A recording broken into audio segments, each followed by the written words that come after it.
MK jewellery বৰ্তমান সমগ্ৰ অসমৰ এটি চিনাকি নাম MK জুৱেলাৰী 24 বছৰে নিষ্ঠা সততাৰে ৰাইজৰ সেৱাত গুণগত উন্নত মানদণ্ডৰ হলমাৰ্কযুক্ত সোণ ৰূপ হীৰা আদি গহনা গাঁথৰিৰ বৰ্তমান এটি অত্যাধুনিক সম্ভ্ৰান্ত চালে চকুৰোৱা শ্ব'ৰুমলৈ পৰিণত হৈছে ৰাইজৰ আপোন জুৱেলাৰী MK জুৱেলাৰী।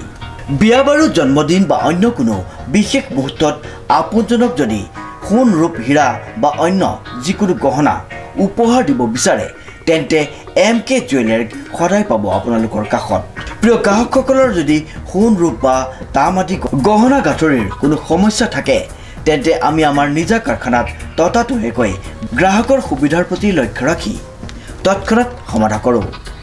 আপোনাৰ মৰমৰ পুত্ৰ বা জীয়ৰীৰ শুভ বিবাহৰ বাবে আমাৰ শ্ব'ৰুমত হলমাৰ্কযুক্ত বিয়াৰ সম্পূৰ্ণ গহনা পোৱা যাব উচিত মূল্যত আৰু উচিত মানদণ্ডত। পুৰণি সোণৰ গহনা সলনি কৰি অত্যাধুনিক ন ডিজাইনৰ গহনা আমাৰ MK জুৱেলাৰীৰ পৰা ক্ৰয় কৰিব পাৰিব। প্ৰিয় গ্ৰাহকসকলক সম্পূৰ্ণ বিশ্বাসযোগ্যতাৰে আমাৰ শ্ব'ৰুমৰ পৰা কোনো অসুবিধা নোপোৱাকৈ সেৱা আগবঢ়োৱাই আমাৰ একমাত্ৰ লক্ষ্য। গতিকে আজিয়েই সপৰিয়ালে আহক আমাৰ শ্ব'ৰুম MK জুৱেলাৰীলৈ আৰু লৈ যাওক আপোনালোকৰ সপোনৰ গহনা গাঁথৰিসমূহ। আমাৰ ঠিকনা MK জুৱেলাৰী ৰূপহীয়ালি ষ্টুডেণ্ট গেলেৰীৰ কাষত। নমস্কাৰ, সকলোকে প্ৰীতি সম্ভাষণ জ্ঞাপন কৰি এটি গুৰুত্বপূৰ্ণ বাতৰি লৈ নিউজ নৰ্থ ষ্টুডিঅ'ত মই মুকিবুল হুছেইন। যোৰহাট সাহিত্য সভাৰ উদ্যোগত অসম সাহিত্য সভাৰ প্ৰতিষ্ঠাপক প্ৰধান সম্পাদক শৰৎ চন্দ্ৰ গোস্বামী দেৱৰ এটি স্মৃতিচাৰণ অনুষ্ঠান অনুষ্ঠিত হৈ যায়।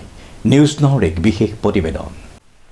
অসম সাহিত্য সভাৰ প্ৰতিষ্ঠাপক প্ৰধান সম্পাদক শৰৎ চন্দ্ৰ গোস্বামীৰ স্মৃতিচাৰণ অনুষ্ঠান মঙলবাৰে আৰম্ভপূৰ্ণভাৱে যোৰহাটৰ সাহিত্য সভাই পালন কৰি বৰেণ্য ব্যক্তিগৰাকীলৈ গভীৰ শ্ৰদ্ধা জ্ঞাপন কৰে। যোৰহাটৰ দানবীৰ ৰাধাকান্ত সন্দিকৈ ভৱনত যোৰহাট সাহিত্য সভাৰ উদ্যোগত অনুষ্ঠিত অনুষ্ঠানটিত পোনপ্ৰথমে শৰৎচন্দ্ৰ গোস্বামীৰ প্ৰতিচ্ছবিৰ সন্মুখত বন্তি প্ৰজ্বলনৰ লগতে পুষ্পাঞ্জলি অৰ্পণেৰে কাৰ্যসূচীৰ শুভাৰম্ভ কৰে বীৰেন্দ্ৰ কুমাৰ গগৈয়ে। উত্তম কুমাৰ হাজৰিকাই আধৰুৱা স্মৃতিচাৰণ সভাখনিত মংগলাচৰণেৰে আৰম্ভ কৰে বয়োজ্যেষ্ঠ ব্যক্তি দুলাল গোস্বামীয়ে। যোৰহাট সাহিত্য সভাৰ সভাপতি ডক্টৰ দীপালী খাৰঘৰীয়াৰ পৌৰোহিত্যত অনুষ্ঠিত সভাত মুখ্য বক্তা হিচাপে অংশগ্ৰহণ কৰি যোৰহাট নৰ্মাল স্কুলৰ অৱসৰপ্ৰাপ্ত অধ্যক্ষা তথা লেখিকা বীণাপাণি মহন্ত বৰুৱাই শৰৎচন্দ্ৰ গোস্বামীৰ জীৱনকালৰ বিভিন্ন দিশৰ আলোকপাত কৰে। ভালেসংখ্যক ব্যক্তি উপস্থিত থকা সভাখনিত প্ৰতাপ চন্দ্ৰ বৰুৱা, ৰাণা চক্ৰৱৰ্তী, মৃদুল কুমাৰ বৰাকে মুখ্য কৰি কেইবাগৰাকী গণ্যমান্য ব্যক্তিয়ে অসম সাহিত্য সভাৰ প্ৰতিষ্ঠাপক প্ৰধান সম্পাদক গৰাকীৰ কৰ্মময় জীৱন ৰোমন্থন কৰে। উল্লেখযোগ্য যে প্ৰখ্যাত শিল্পী অৰুণ দাসৰ লগতে বলিষ্ঠ অভিনেতা জয়ন্ত দাসৰ আকস্মিক বিয়োগত দুয়োগৰাকী শিল্পীলৈ গভীৰ শোক প্ৰকাশ কৰি স্মৃতিচাৰণ সভাত সমবেদনা জ্ঞাপন কৰা হয়। অসম সাহিত্য সভাৰ প্ৰতিষ্ঠাপক প্ৰধান সম্পাদক শৰৎচন্দ্ৰ গোস্বামীৰ আজি স্মৃতিচাৰণ সভা আমি যোৰহাট সাহিত্য সভা অনুষ্ঠিত কৰিছোঁ। আপোনালোকে অৱগত যে যোৰহাট সাহিত্য সভাই অসম সাহিত্য সভা গুৰি ধৰিছিল আৰু 1914 চনতে যোৰহাট সাহিত্য সভা প্ৰতিষ্ঠা হৈছিলে। যেতিয়া শৰৎচন্দ্ৰ গোস্বামী যোৰহাটলৈ আহিছিলে নৰ্মাল স্কুলৰ পৰিদৰ্শক হিচাপে যোগদান কৰিছিলে আৰু সেই সময়তেই যোৰহাটৰ কেইবাজনো গণ্যমান্য সাহিত্যিক ৰাজনৈতিক ব্যক্তি এইসকলৰ জৰিয়তে যোৰহাট সাহিত্য সভা প্ৰতিষ্ঠা লাভ কৰিছিলে। সেই সময়ত উল্লেখযোগ্য কুলধৰ চলিহা, ৰায় বাহাদুৰ,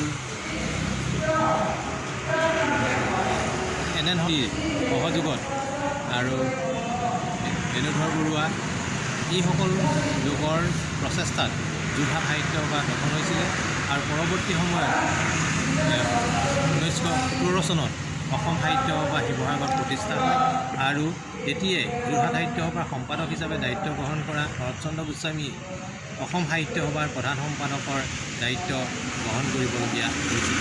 আমি প্ৰত্যেক বছৰে যোৰহাট সাহিত্য সভাই এই দিৱসটো উদযাপন কৰি আহিছোঁ আৰু আজিও আমি তেখেতৰ আৱক্ষ মূৰ্তিত এই অসম সাহিত্য সভাৰ মুখ্য কাৰ্যালয়ত থকা আৱক্ষ মূৰ্তিত আমি শ্ৰদ্ধাঞ্জলি জনাইছোঁ আৰু এখন স্মৃতিচাৰণ সভাও আয়োজন কৰিছোঁ।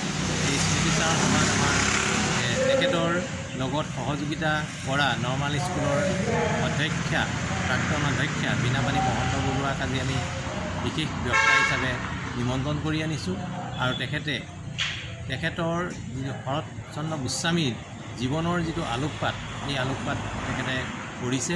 তেখেতে এজন সুদক্ষ প্ৰশাসকেই নাছিলে, এজন সাংগঠনিক আছিলে, এজন গল্পকাৰ আছিলে, কবি আছিলে, গীতিকাৰ আছিলে, আদি বিভিন্ন ধৰণে শৰৎচন্দ্ৰ গোস্বামীৰ যি কৰ্মময় জীৱন সেইখিনি আলোকপাত কৰিছে আৰু আমি ভৱিষ্যত প্ৰজন্মক অনুৰোধ জনাইছোঁ যে তেখেতৰ আদৰ্শৰে আমাৰ অসমীয়া জাতিটো, অসম সাহিত্য সভা যাতে আমি আগুৱাই যাব পাৰোঁ।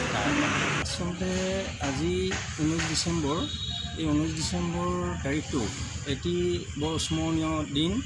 এই দিনটোতেই আজি আমাৰ এগৰাকী অসমৰ প্ৰখ্যাত সাহিত্যিক, অসম সাহিত্য সভাৰ প্ৰতিষ্ঠাপক প্ৰধান সম্পাদক, আমাৰ সকলোৰে শ্ৰদ্ধাৰ বিদগ্ধ পণ্ডিত শৰৎচন্দ্ৰ গোস্বামী ডাঙৰীয়াৰ আজি তেখেতৰ 80 সংখ্যক স্মৃতি দিৱস। এই স্মৃতি দিৱস আমি যোৰহাটৰ ৰাইজৰ সহযোগত আমি যোৰহাট সাহিত্য সভাই, আপোনালোকে জানি সুখী হ'ব যে যোৰহাট সাহিত্য সভাই ইতিমধ্যে 100 বছৰ অতিক্ৰম কৰিছে। আমি শতবৰ্ষ কাৰ্যসূচীও আমি উলমাৰভাৱে আমি পালন কৰিছোঁ অসমৰ ৰাইজৰ সহযোগত, যোৰহাটৰ ৰাইজৰ সহযোগত। আজি অনুৰূপ ধৰণে আমি যিসকল বৰেণ্য ব্যক্তি অসমৰ ভাষা সাহিত্য সংস্কৃতিৰ প্ৰতি তেখেতসকলৰ অৱদান আছে, তেখেতসকলৰ অৰিহণা আছে, আমি এইসকলৰ স্মৃতিত যোৰহাট সাহিত্য সভাই আমি বিভিন্ন অনুষ্ঠান আমি অনুষ্ঠিত কৰি আহিছোঁ। এই পবিত্ৰ আমাৰ ৰাধাকান্ত সন্দিকৈ ভৱনত, কেন্দ্ৰীয় কাৰ্যালয়ৰ প্ৰাংগণত। গতিকে অনুৰূপ ধৰণে আজিও আমি অসমৰ সেইগৰাকী স্বনামধন্য অসম সাহিত্য সভাৰ প্ৰতিষ্ঠাপক প্ৰধান সম্পাদক শৰৎচন্দ্ৰ গোস্বামী ডাঙৰীয়াৰ আমি স্মৃতি চাৰণ সভা পাতিছোঁ। এই স্মৃতি চাৰণ সভাৰ আজি মুখ্য বক্তা হিচাপে আমাৰ নৰ্মাল স্কুলৰ প্ৰাক্তন অধ্যক্ষা বীণাপাণি মহন্ত বাইদেউ আহিছে। আমাৰ যোৰহাট সাহিত্য সভাৰ সভানেত্ৰী ডক্টৰ দীপালী খাৰঘৰীয়া বাইদেউ আছে। আমাৰ যোৰহাটৰ যি জীৱন, আমাৰ সাহিত্য জীৱন বা যোৰহাটৰ সমাজ জীৱনৰ লগত যিসকল বৰেণ্য ব্যক্তি জড়িত আছে সেইসকলো আজি আমাৰ মাজত উপস্থিত আছে। আমাৰ যোৰহাট সাহিত্য সভাৰ প্ৰাক্তন সভাপতি ধীৰেন কুমাৰ গগৈ ডাঙৰীয়া এই মোৰ কাষতে তেখেত আছে।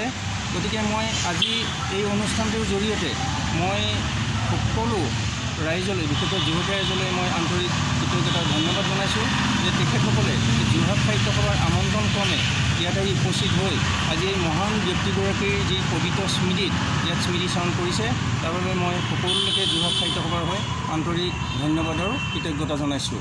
শ্ৰীমন্ত মাধৱ বৰুৱাৰ ৰিপৰ্ট, নিউজ নাও।